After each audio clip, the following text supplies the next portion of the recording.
Now on to the latest on a Lancaster mother of three murdered, allegedly by her husband, who fled to Peru. Fox 11 has learned investigators now have an idea of where he is located. At 4 o'clock in the morning, a doorbell camera caught something horrifying. A man, dragging something heavy, something wrapped, his wife's corpse. He was struggling with the weight, pulling her lifeless body across the pavement toward his car like she was nothing but trash to dispose of. Her name was Sheylla Cabrera, and what you're about to hear is a chilling story of control, abuse, and a broken woman who finally found the courage to escape, only to pay the ultimate price. Before we dive into this devastating case, I want to ask all of you watching, where are you tuning in from today? Drop a comment down below and let us know your location. We've got viewers from all over the world, and we love hearing from our Cold Crime Cases family. And please, if you haven't already, smash that like button, subscribe to our channel, and turn on notifications so you never miss another story. Your engagement helps us bring these cases to light and ensures that victims like Sheylla are remembered. Let's make sure her story reaches as many people as possible. Now, if you're here because you love true crime, you need to know about something. I've written a book called True Crime Survival Guide: How to Stay Safe in a Dangerous World. It's specially designed for women who need to protect themselves in situations just like the one you're about to hear about. There are warning signs you need to recognize, escape strategies you need to know, and safety protocols that could save your life. You'll find the link in the video description and in the pinned comment. Get it today. This book could be the difference between tragedy and survival. Sheylla Cabrera's journey began with hope. She arrived in the United States from Peru with a dream, the same dream that millions of immigrants carry with them when they cross into this country. She wanted to build a better life for her family. She wanted her children to have opportunities. She wanted security. She wanted peace. By age 33, Sheylla had achieved what she set out to do. She was a loving mother to three beautiful boys, ages 9, 6, and 4. They lived in Lancaster, California, in a modest apartment on Lancaster Boulevard. Everyone who knew her spoke of her warmth, her dedication, her unshakable work ethic. Her friends described her as someone who radiated light despite carrying invisible burdens that would have destroyed most people. Sheylla worked tirelessly. Every day she was thinking about her children. Every day she was fighting to give them something better. She created a home filled with love in that small apartment. She was the kind of mother who made sacrifices without complaint, the kind of friend who showed up for people, the kind of woman who inspired those around her. But here's what no one saw behind closed doors. Sheylla's husband was someone else entirely. His name was Josimar Cabrera Corno. He was 36 years old. To the outside world, they looked like a family, but the reality was something dark and terrifying. Sheylla's own mother, Helga Rosillo, who remained in Peru, would later describe the horror her daughter endured. She said, "My daughter told me that he hit her. He mistreated her. He even slapped my youngest grandchild, just 3 years old. The violence followed us from Peru to California. It never stopped." For years, Sheylla was trapped in a cycle of physical and verbal abuse. Every day was a battle. Every day brought the threat of violence. She wasn't just fighting for herself. She was fighting to protect her children from a man who showed them no mercy, no compassion, no humanity. But the abuse was only part of the trap. Every time someone scrolls past, another woman's suffering fades into silence. Don't let that happen. Subscribe and make her story matter. Sheylla's friend, Elizabeth Rousseau, revealed the cruelest part of Sheylla's situation. She explained, "Josimar would constantly threaten to take the children away from her. He told her if she ever tried to leave, he'd kidnap them. He'd take them from her.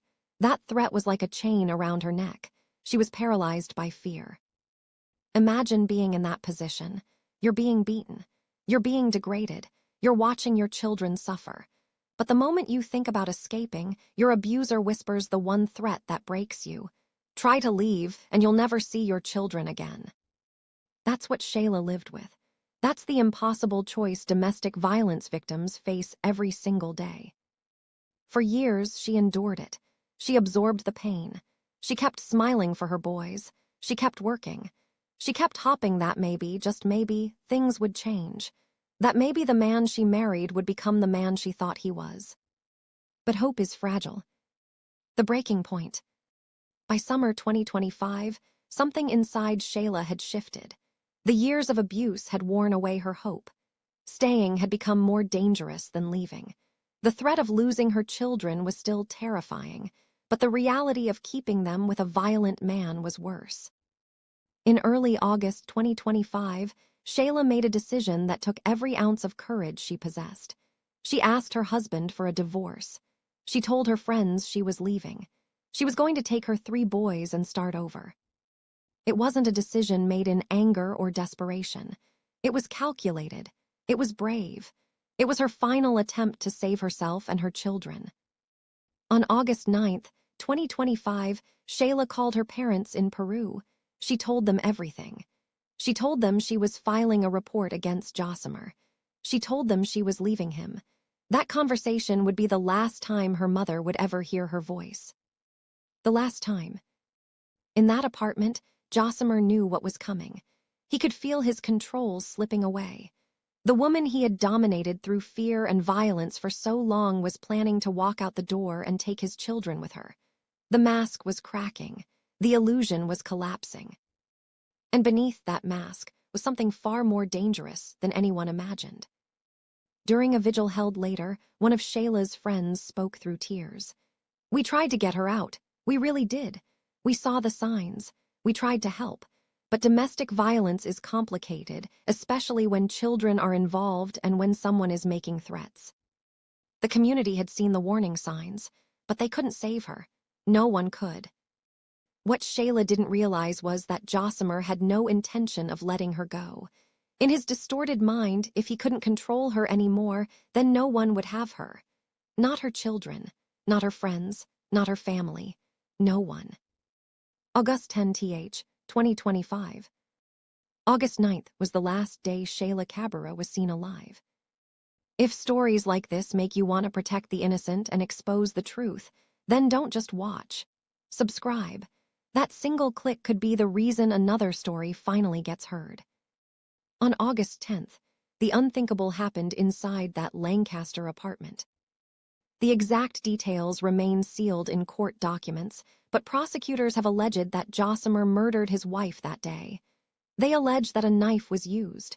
They allege that this wasn't a crime of passion or a moment of rage. This was calculated. This was deliberate. This was premeditated murder. Somewhere in that apartment were 3 young boys, ages 9, 6, and 4. They were in the home while their mother was being murdered by their father. 3 innocent children, 3 lives shattered in an instant. After killing Sheylla, Josimar had to hide what he had done. And what he did next shows us exactly what kind of person we're dealing with. Covering the crime. He didn't panic. He didn't call for help. He didn't break down. Instead, he carefully wrapped Sheylla's body in fabric.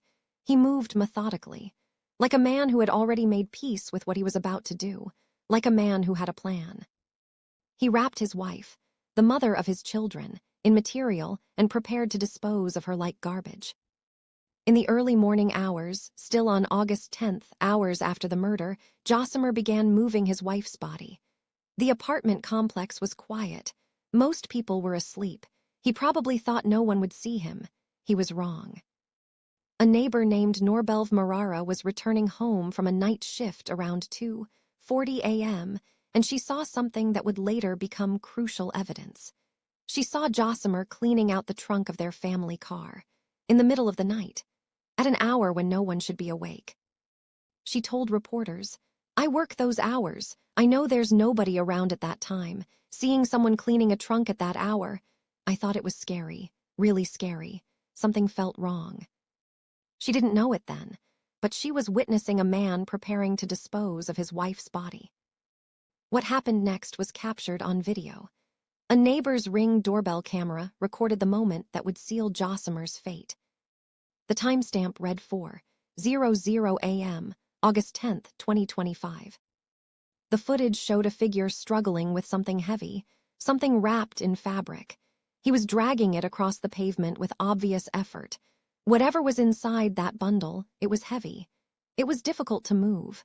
It required strength and desperation. That bundle was Sheylla Cabrera. Josimar loaded her body into the trunk of the family car, and then he drove north, about an hour north of Lancaster, into the Angels National Forest, a vast, remote wilderness area with steep canyons, dense brush, and miles of rugged terrain, a place where bodies go to disappear. He found a suitable location along an embankment. He pulled Sheylla's body from the trunk and threw her over the side. He left her there among the rocks and brush, discarded, abandoned, treated like refuse. Then he drove home to his 3 sons and began constructing the lies that would buy him time to escape. When love turns cold. Imagine if it was your daughter, your sister, or your friend. Would you want their story buried under noise or told with care? Subscribing helps make sure nobody's story fades away. Not ready to subscribe? That's okay. But at least tell me why in the comments. I want to learn from you. Think about what we just described. A man murdering his wife. A man wrapping her body. A man driving her into the woods and throwing her away like she meant nothing. And I want to ask you something, and I genuinely want to hear from you in the comments. If you were Sheylla, if you were facing that choice between leaving and staying, what would you do differently? What would you have done? Because some of you watching might be in a similar situation right now. Some of you might be experiencing what Sheylla experienced, and your answer could help someone else. Your perspective could save someone's life.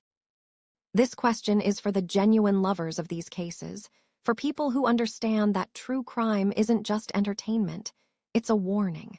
It's a lesson. Tell us in the comments what you would do differently if you were in Sheylla's position. 2 days passed, August 12th, 2025. Sheylla's friends had grown increasingly worried. She wasn't responding to messages. She wasn't answering calls. This wasn't like her. She always stayed in touch, especially when it involved her children. They did what they had to do. They reported her missing to the Los Angeles County Sheriff's Department.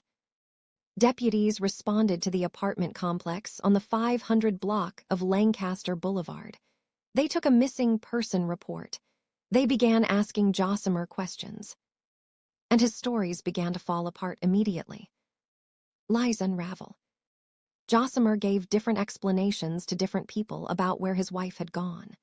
To authorities, he initially claimed that Sheylla had been abducted by immigration and customs enforcement. It was a calculated lie designed to explain her disappearance while making it seem like she'd been taken by federal authorities, something that would be hard to verify quickly and might discourage further investigation. Later, he changed his story. He said she left with another man. In a third account, he claimed she'd suffered an accident but refused to provide any details. 3 different stories, 3 different lies, each one contradicting the others. The investigators immediately recognized this pattern. A concerned husband would have one clear, consistent story about where his wife was. The fact that Josimar had multiple versions told them everything they needed to know. Something was very wrong. Detectives began interviewing Sheylla's friends and family. They learned about the years of domestic violence. They learned about her plans to divorce him. They learned about his threats to take the children. They learned about the pattern of control and abuse that had defined their marriage. Combined with Josimar's constantly changing stories, the pieces began to form a picture far darker than a simple missing person case. Investigators decided to pull surveillance footage from the apartment complex. Maybe there was something on camera. Maybe there was a clue about what had happened to Sheylla. On August 13th, detectives discovered it.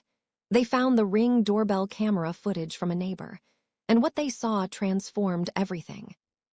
They saw Josimar dragging a large, heavy object wrapped in material from the apartment complex. They saw him struggling with the weight. They saw him loading it into a car. They saw premeditation. They saw murder. The investigation instantly shifted from a missing person case to a homicide investigation. The search. If you're still watching and haven't subscribed, I'm honestly curious. What's holding you back? Drop it in the comments. I actually want to know. The Los Angeles County Sheriff's Department's Homicide Bureau took over immediately. Detectives contacted search and rescue teams.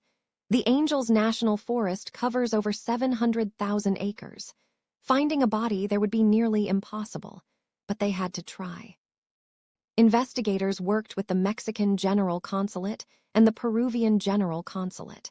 They issued alerts for Josimar Cabrera. They learned something deeply troubling. Josimar and the 3 young children were also missing. They suspected he had fled the country, taking his sons back to Peru. The search teams moved into the forest. They searched the remote areas near where the surveillance suggested Josimar had gone. They searched for hours. They searched for days. Then, on Saturday morning, August 16th, at shortly after 10:00 a.m., the Montrose Mountain Search and Rescue Team made a call.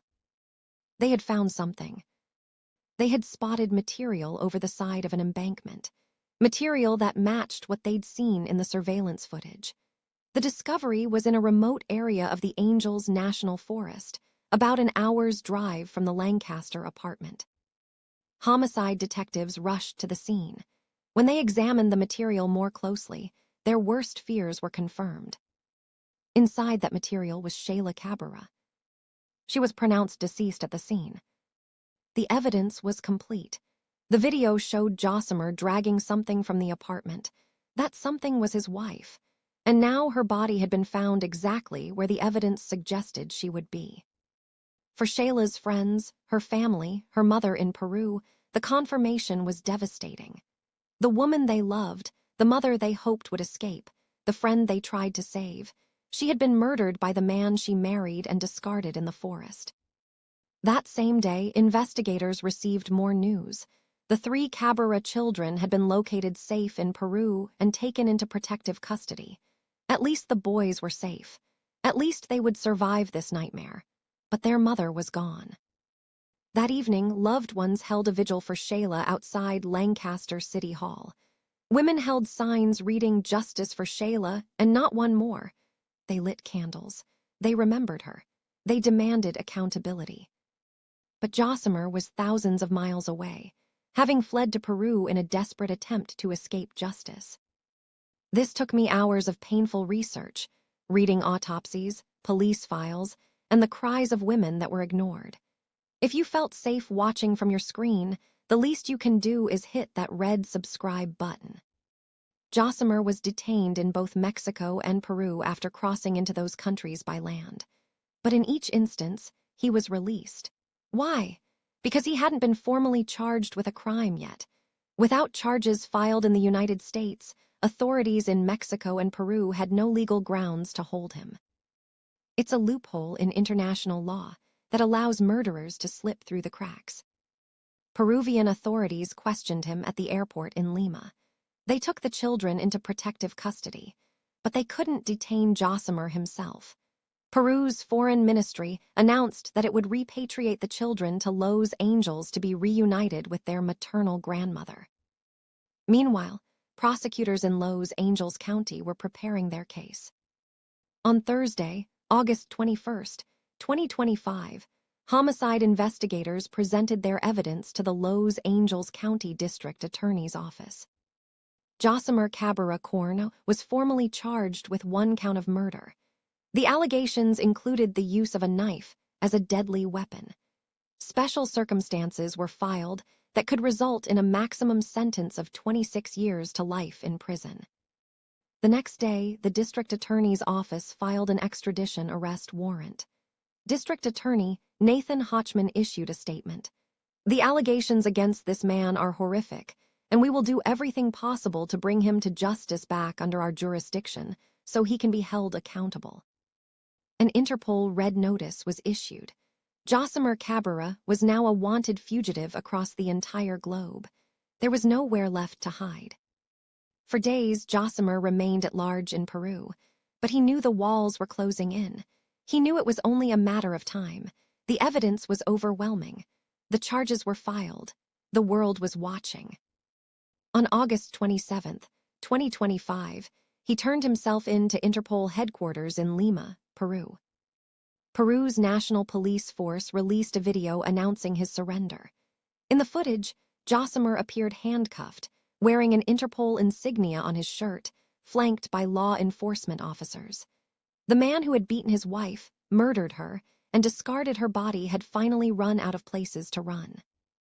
Local authorities began the process of extraditing him back to California. The extradition process would take several months, but Josimar would remain in Peruvian custody until he could be returned to the United States to stand trial. Sheylla Cabrera came to this country with a dream. She worked hard. She loved her children. She faced unimaginable abuse and found the courage to leave. She was going to start over. She was going to build a new life. But she never got that chance.